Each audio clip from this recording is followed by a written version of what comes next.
Hey guys, this is going to be what I'm going to start calling a mini lecture. So this mini lecture is for Wednesday the 1st, and it's going to cover some topics within political parties. So you guys have my full PowerPoint, and so this is going to be using um, some of those slides. It's just not going to be using all of those slides and not in the same order. Okay.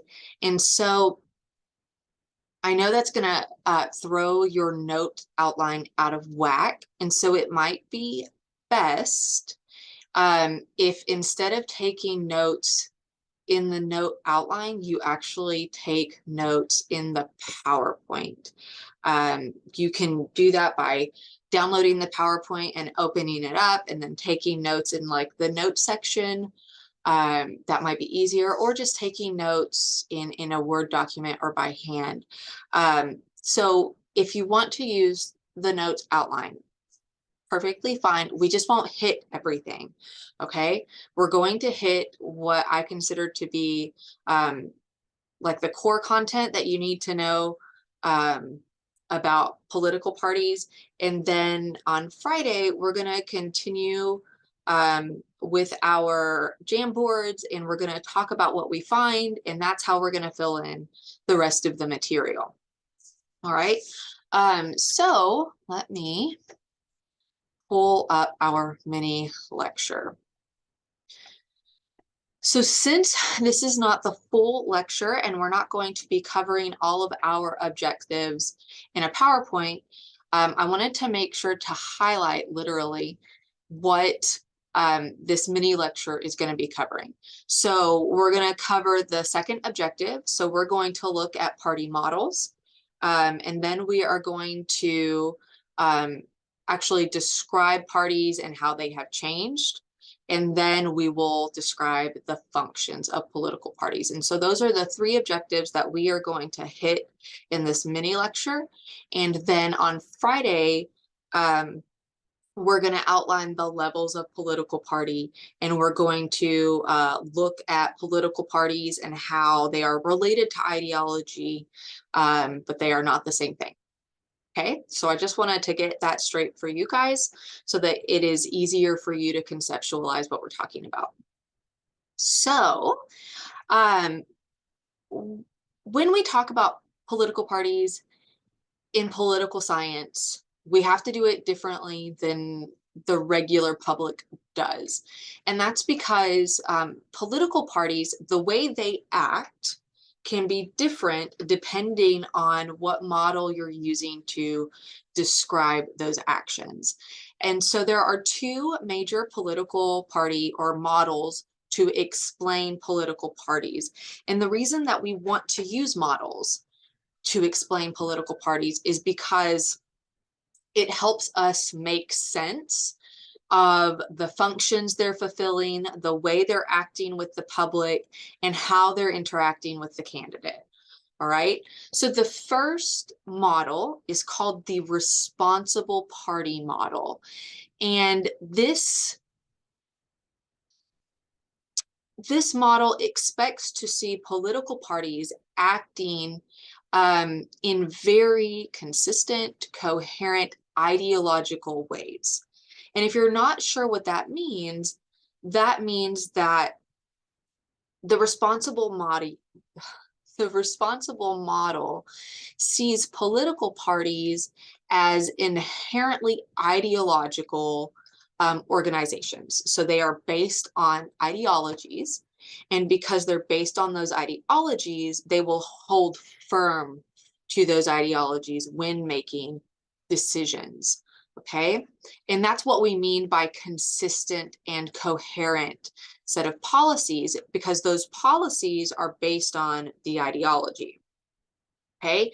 The really great thing about parties that act according to this model is because they are so consistent, then it is really easy to keep track of them for the public. The public knows if I vote for this party, then they are going to act in this way on these topics.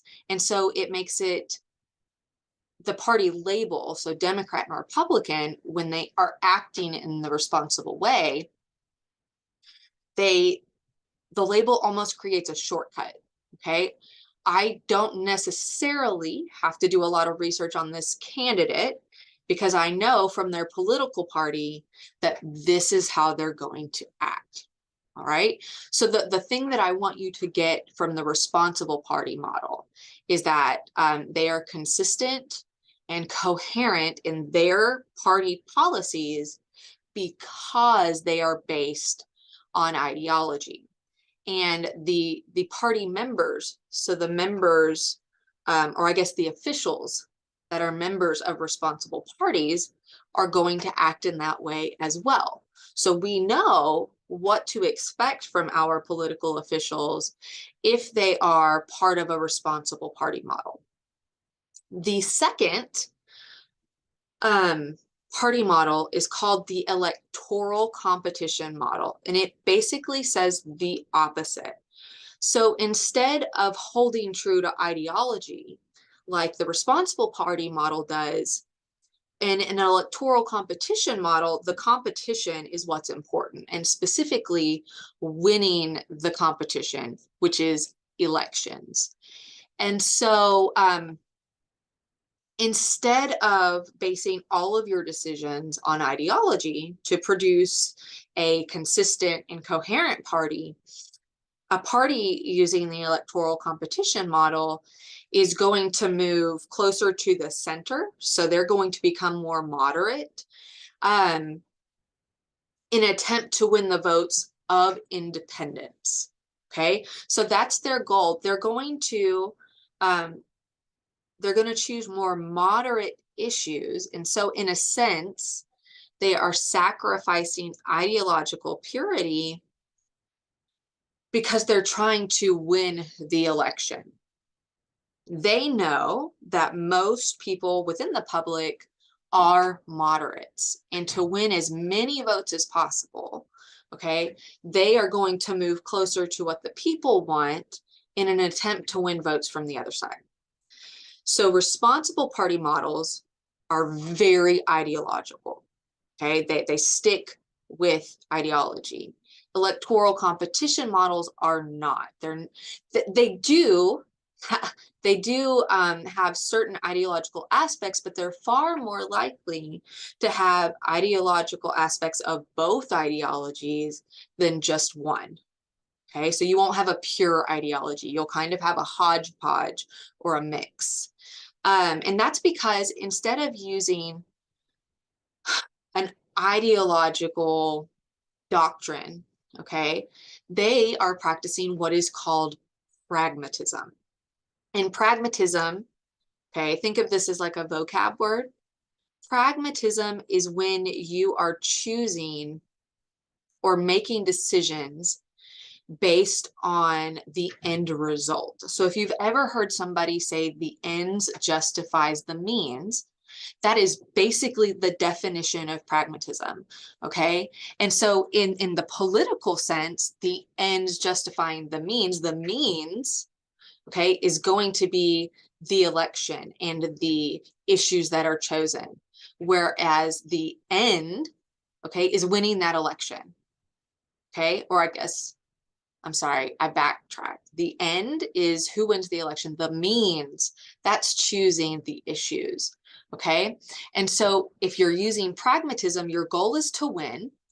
And so you sacrifice that ideological purity. You go closer to the center, and you choose views that will get you elected, not necessarily views that that align with an ideological set of beliefs, if that makes sense. And so those are two-party models, the two-party models. And when you use those, you can study political parties, and based on how they're acting, you can make predictions on what they are going to do. So right now, you would say that our parties are acting, okay, or at least most of them, the parties in Congress, that's a better way to put it, okay? They are acting in the responsible party model, right? When you have parties who are focused on their ideology, there's not a lot of room for compromise. And so that's what we're seeing in Congress. We have a lot of radicals who were elected based on their ideology. Like that was the whole point. And because they are so ideologically pure, they're not willing to compromise, right? But at local levels and state levels, you're far more likely to see electoral competition models, okay? So I just want you to think of like local elections, maybe your mayor and or county commissioners, school board would be a good idea. You're not necessarily choosing them based on their ideological stance, okay? What you're doing is you are choosing the candidate based on their overall ideas. And so the candidate that you're voting for mayor might have a really maybe liberal ideas on like community programs, but is very fiscally conservative. And so according to the responsible party model, those two things don't go together. Okay. So if you wanted to like make a shorthand note for yourself, we could say that the responsible party model is what we are right now seeing in the US Congress. You could even argue at the national party level, okay? I'll put that too, and party level. We are seeing the electoral competition model though at state and local levels.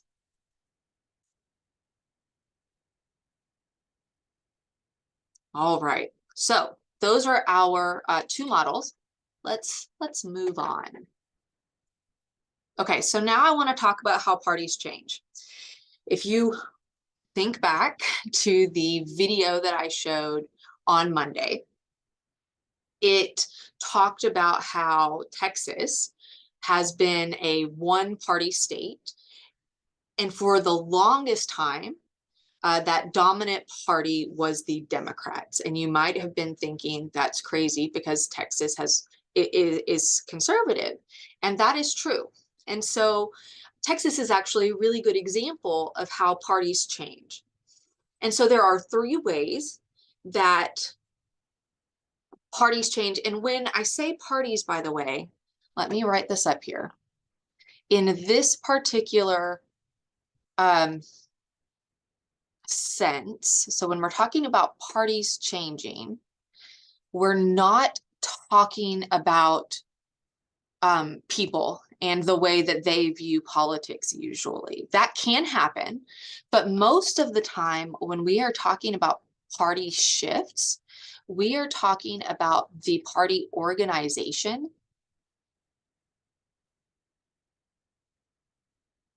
Oops, sorry guys, the party organization or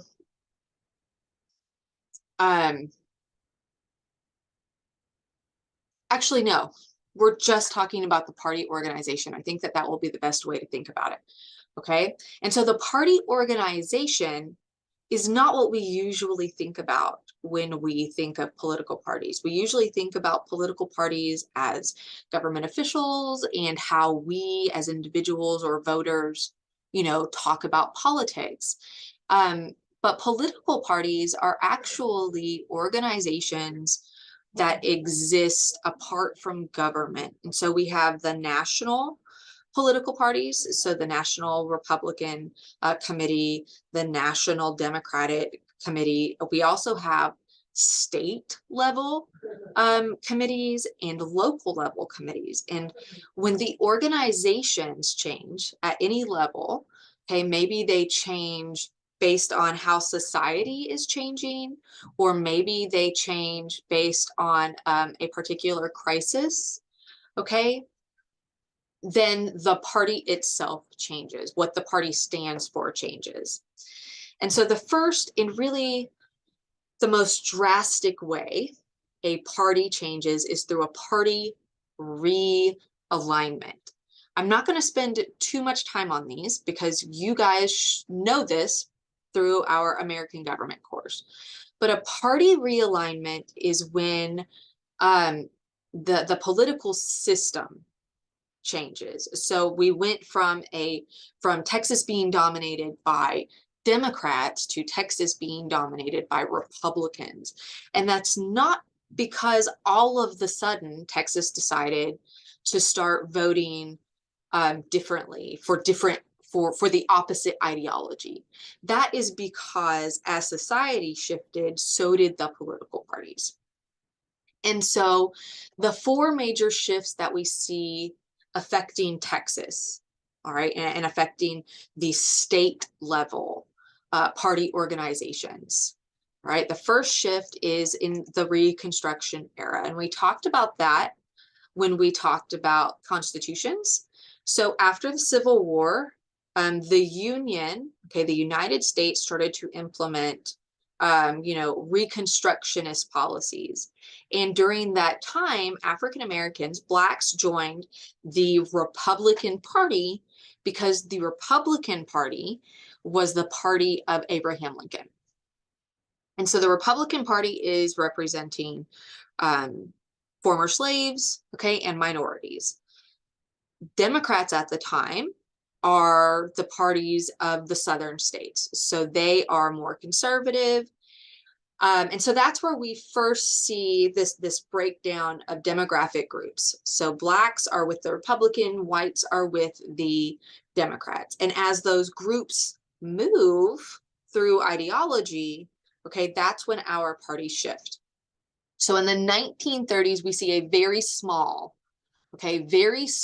shift in the conservative middle and upper class. And the reason that this is a small shift is because it is in the 1930s during the Great Depression. So the conservative middle and upper class is very small. It's shrunk, okay? Because a lot of people are not doing well. And so during the New Deal policies, which were all democratic policies under FDR, they did not think that those were really conservative values, okay, that all of the spending was conservative. So they go from the Democratic Party, they shift to the Republican Party, okay? So they are shifting away from the party of FDR. In the civil rights era, what we see is a disconnect actually from the national and the state level. So at the national level, Democrats are at the front of the civil rights movement. They are acting on behalf of the civil rights movement. They're supporting it with legislation, whereas Republicans are not. The Republicans are against it, and that leads to some really awkwardness in southern states, because historically the Democratic Party had been the conservative party. And so we start to see a divide from the national to the states, because national Democrats are far more liberal, okay, than southern statewide Democrats. All right, and so some people, officials, leave the Democratic Party to go to the Republican Party based on the civil rights movement. And so once again, we start to see a demographic shift. So white conservatives from the South, who have always been Democrats, no longer support the National Democrats. So they move to the other party, whereas Blacks, who have always been Republicans because of Abraham Lincoln, they're now being represented by the opposing political party, so they move into the Democratic political party.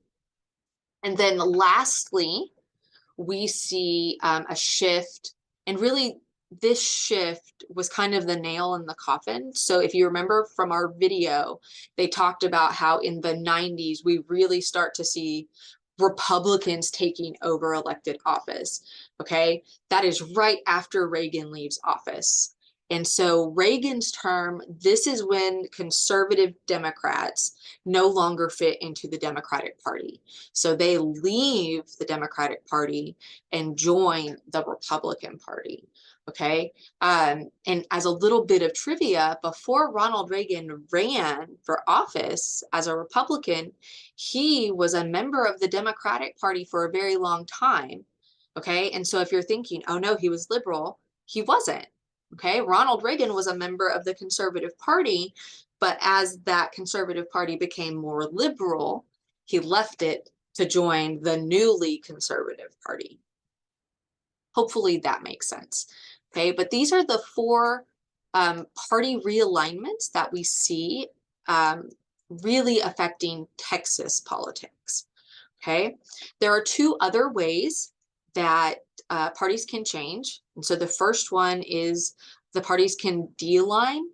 And these two changes, these are not dealing. Okay, the party changes, this isn't in the organization. Okay, so for party realignment, that starts at the party organization. Okay, these two, these start with the electorate, okay, which is the people or the voters. So this is a shift or a change in the electorate. And so party de-alignment is when we de-align. We're not aligning with either political party. We stop aligning and we become independent of political parties. And so for a long time, students struggled with the idea. I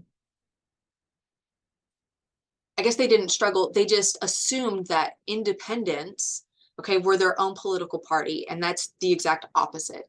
So people who identify as independent, okay, they are deliberately not joining a political party. So independents are not a party on their own, okay, they are free of political party. And we saw a really big shift towards de-alignment with my generation, the millennial generation, which didn't feel at home with either political party.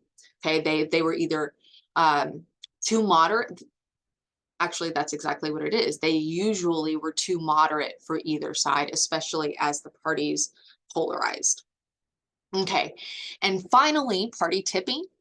Party tipping is when a group grows large enough to change the political balance. So it's not because people are leaving or joining political parties. It's just an existing group, okay, within a political party is growing. And so a really good example of that would be Latinos in the Democratic Party, okay? And we're using this as a loose example because we've already discussed how we can't assume that all Latinos, okay, think in the same way and feel the same way about the Democratic Party. But let's say that Latinos, a majority of them align with Democrats because at least in election data.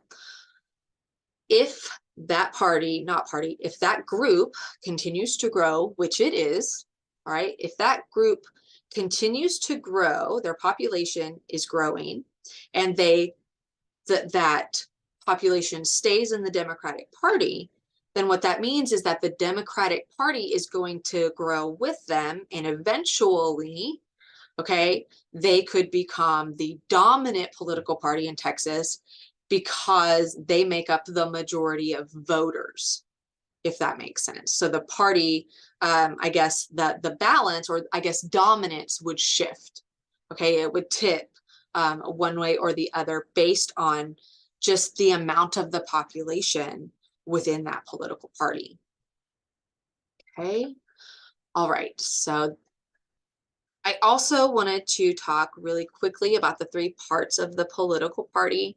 I've been mentioning these, so they'll probably sound familiar. But when we talk about the political party, we are often talking about different parts. And so the first part is the largest. And that's the party in the electorate, which is the people.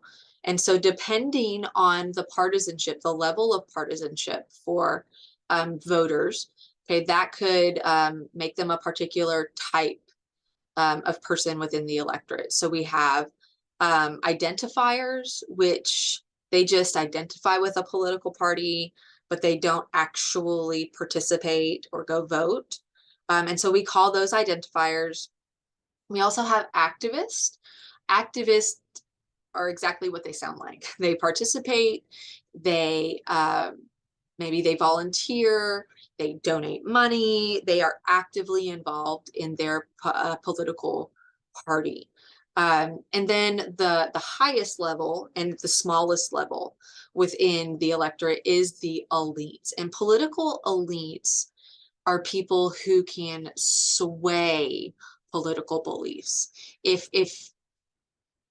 a person can, or if you have a person that you often go to for political advice, think of like journalists or maybe podcast host, news anchors, any of those would be political elites because they can give you information that would sway your vote or could potentially sway your vote one way or the other. And another group that we don't often think of, elites can be former political officials. So people who used to work in politics, people who are currently scholars or experts in their field, those would also be elites, people who can sway or give you information about politics. The second part of the political party is the organization. Okay, that's those like the national committee, the state committee, and so forth. And they are the formal structure of the party. So the formal structure of the party exists between elections, but the formal part or the formal structure really kicks into gear during election season because they support the candidates to make sure that their ideology is what's represented in the government. And then the third part of the political party is the party in government. And these are our elected officials. Former elected officials, so like President Trump, President Obama, President George W. Bush, those are not members of the party in government, okay? They would be parties in, they would be in the electorate and they would be elites, okay? Only people who are currently in government make up the party in government. Okay. Let's see.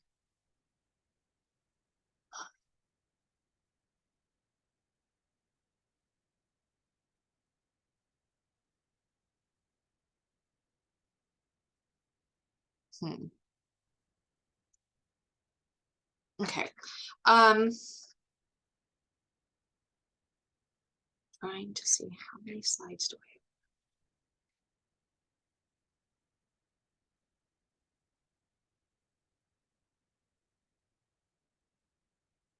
Okay, so I stupidly did not time this, so I'm not sure how long I have been talking. So I'm gonna finish. I only have 2 slides left. If this is longer than 50 minutes, don't watch it. We can talk about it on Friday. But if you, since I'm not keeping up with the time like I should be, watch this if you do have time in your class, okay? But the next slide I want to talk about are the functions of political parties. And we're just gonna briefly go over these because the functions of the political parties are gonna become apparent as we're talking about your Jamboards and what you have found for the political parties, okay? So when we're talking about the functions of a political party, I want you to think of the functions that they fulfill for voters. That's really what we're talking about. They also fill a function for people who are running, like candidates who are running for office. And some of these functions, while they still exist, have less of an impact because of the way the party systems and especially elections have changed over the years. And so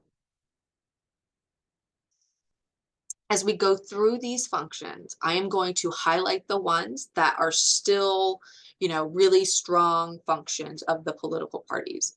And the first one, simplifying choices, absolutely is a function of political parties. And they do that by their party label.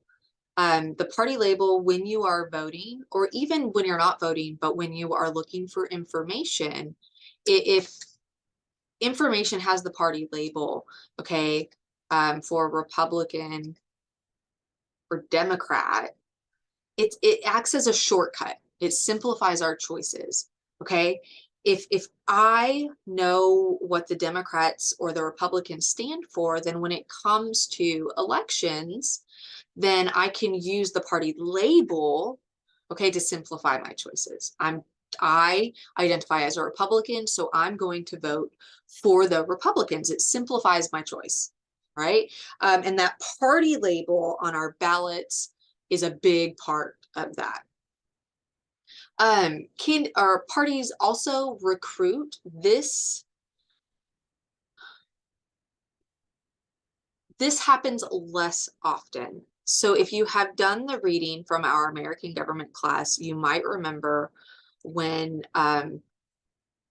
the reading, The Loyal Electorate, talks about how political parties became weaker.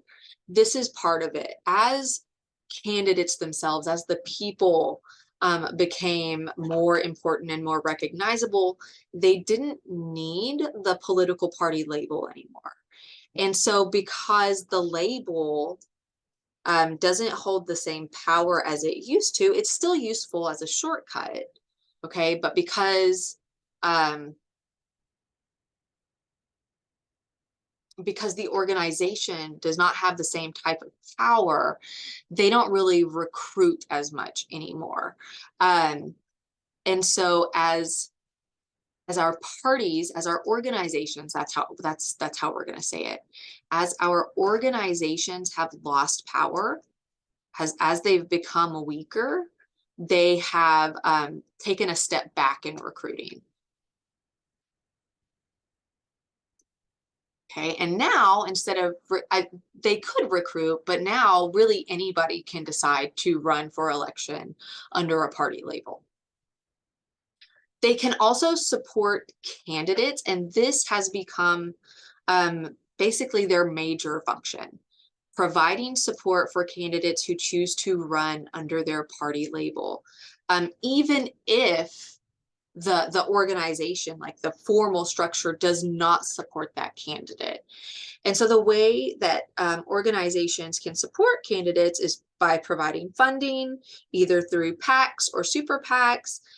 They train the campaign staffs. They provide campaign staffs, polling staff, social networking staff in some instances, just to give that candidate a head start against the opposing political party, right? Another thing that political parties can do is mobilize voters. This function is really unpredictable. And the reason I say that is because in some election cycles, they are far more successful than in other election cycles. And so mobilizing their voters, remember, that's just encouraging people to go out and vote. What we're seeing a lot more now is instead of political parties mobilizing voters, we see interest groups mobilizing voters. And that seems to be more successful. Interest groups seem to be the new success story in motivating voters rather than political parties. And that's because political parties, they can motivate voters all they want to, but if a lot of voters are independent, then their motivation, their mobilization isn't going to have an impact. All right. And finally, a function is organizing the government. Once again, this has become a weaker function. as the organizations have become weaker, this function has become less useful. But there is still, parties do still serve a purpose. And so what I mean by organizing government is after an election. So let's say I am running as a Republican. In November, I win the election. So I become a representative in January. In that in between time, okay, that transition period between November and January, the political party, that organization, is going to help me hire people to work on my staff, get training that I need to, find housing if I'm going to, US Congress. And so they really help coordinate all of that transitions, so that when candidates get into office, they know what they're doing and they can focus on delivering those campaign promises. This is a really, really big task, okay, for presidents. Okay, presidential transitions are really big transitions because they involve not just the executive branch, but agencies throughout the government. And so while the previous president is still in office, the party organization can be doing the front end work of finding people to staff all those organizations, finding qualified candidates to be appointed to the federal judiciary and so forth. And so they're kind of going to do the admin behind the scenes work for our elected officials in this capacity. Okay. And finally, we've been talking about these weaker organizations. Okay. Our party organizations are weakening, and they have been for a really long time, really since the 60s. And some people think this is great, and some people think it's not great. And so we're going to talk about that really briefly. The main scholar on party systems, and the system, deals with the organization, is V. O'Key. And so he actually studies weak party systems, when that organization becomes weak and loses control over candidates and elections. And so a weak party system is just defined as a party organization that is losing control of the political party. And by political party, you should think political officials and elections. Some people think this is good because it's more democratic this way. But there are some consequences, okay, to a weak party model or to a weak party system. And so some of the things that contribute to a weak party system is the Terrell election law, rise of national politics, the legislative campaign committee, and Texas's size. So these 4 issues contribute or create the weak party system. And this is one of the things we're going to go over on Friday together. We're going to watch some videos and take some notes on that. And then we'll talk about the consequences, why weak party systems are good or bad. And you're going to give me your opinions on those based on the videos and the resources that we use on Friday. So anyways, I hope this wasn't too long, but if it is, I apologize. I will see you on Friday. I'm really looking forward to it. So have a great Wednesday and Thursday. I'll see you guys later. Bye.